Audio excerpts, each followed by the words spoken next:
Praise the lord. నేను ఈరోజు ఒక టాపిక్ గురించి మాట్లాడాలనుకుంటున్నాను. నాకు ఎదురైన పరిస్థితి అనమాట. సో నేను బస్సులో వెళ్తున్నప్పుడు ఒక ఆంటీ ఒక మొత్తము కూడా ఇక్కడ మాస్క్ లాగా కర్చీఫ్ కట్టేసుకుందనమాట. కర్చీఫ్ కట్టేసుకున్నారు. అయితే ఆంటీ బస్సు ఎక్కిన దగ్గర నుంచి ఒక ఒక 1 మినిట్కి ఒకసారి ఏసు రక్తం ఏసు రక్తం ఏసు రక్తం అంటున్నారు. పెద్దగా అంటున్నారు. అందరికీ బస్సులో పెద్దగా అంటున్నారు. కానీ కొన్నిసార్లు దేవుని వాక్యాన్ని ప్రకటించటం కన్నా, లేకపోతే దేవుని నామాన్ని బయటికి చెప్పడం కన్నా, మన ప్రవర్తన ద్వారా దేవుని యొక్క ప్రేమని తెలియపరచడం చాలా ముఖ్యమని నేను అనుకుంటూ ఉంటాను. ఎందుకంటే బస్లో అనేక రకమైనటువంటి జనం ఉంటారు. ఓకే, దేవుని సువార్త ప్రకటించాలి అని అనుకుంటున్నాము అని అంటే అది కరెక్ట్ ప్లేస్ అవునా కాదా అని నేను చెప్పను. కానీ ఏసు రక్తం ఏసు రక్తం అనేటువంటి మాట వేరే వాళ్ళకి ఎలా అనిపిస్తుంది అని అంటే చాలా పెద్దగా అరుస్తూ అలా చెప్తూ అలా అనుకుంటూ ఉన్నప్పుడు కొంతమంది అక్కడ ఉన్నటువంటి ఆమె దిగిన తర్వాత అక్కడ ఉన్నటువంటి కొంతమంది అనుకుంటూ ఉంటున్నారనమాట. లోపల అనుకోవచ్చు కదా, బయట ఎందుకు అనుకుంటున్నారు అంత పెద్ద పెద్దగా అని అనుకుంటూ అని అలా చెప్తూ ఇంకోటి ఏమన్నారు అని అంటే, ఆమె ఎక్కిన దగ్గర నుంచి కూడా ఎవరొకళ్ళతో గొడవపడుతూ అలా ఉంది అని చెప్పి అన్నారనమాట.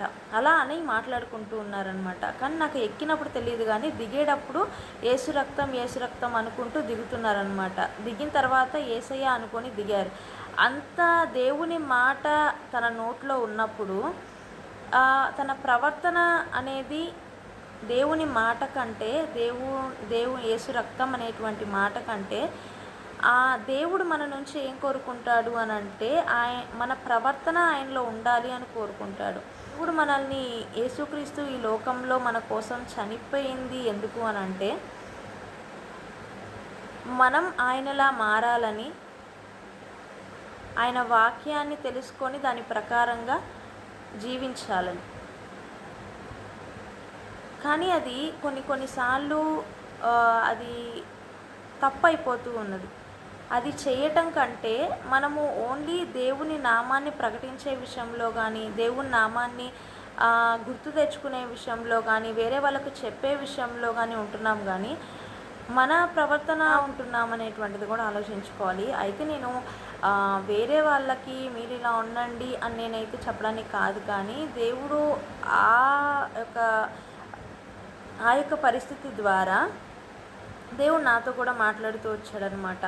నేను కొన్నిసార్లు ఫ్రస్ట్రేషన్లో ఉన్నప్పుడు, కోపం వచ్చినప్పుడు సో నాకు ఉన్న బలహీనతల్ని దేవుడు గుర్తు చేస్తూ ఉన్నాడనమాట. సో అంటే ఒక వ్యక్తి మనల్ని చూస్తున్నప్పుడు అంటే మనము క్రిస్టియన్స్ అని చెప్పుకుంటున్నాము, అంటే దేవుడిని నమ్ముకున్న వాళ్ళమని చెప్పుకుంటున్నాము.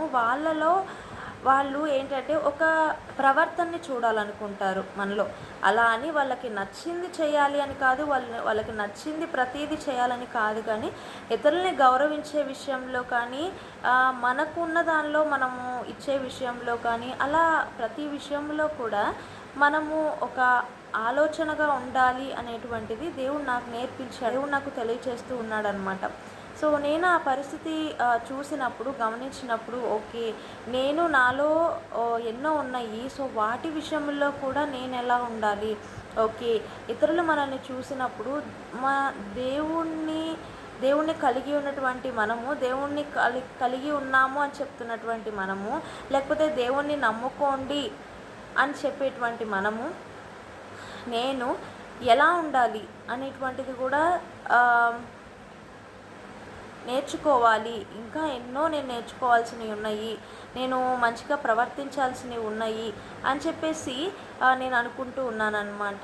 సో కాబట్టి మన గురించి మనము ఆలోచిస్తూ ఇతరుల విషయంలో మనం ఎలా ఉండాలి అనేటువంటిది కూడా మనము ఖచ్చితంగా ఉండాలి. సో ఈ పరిస్థితి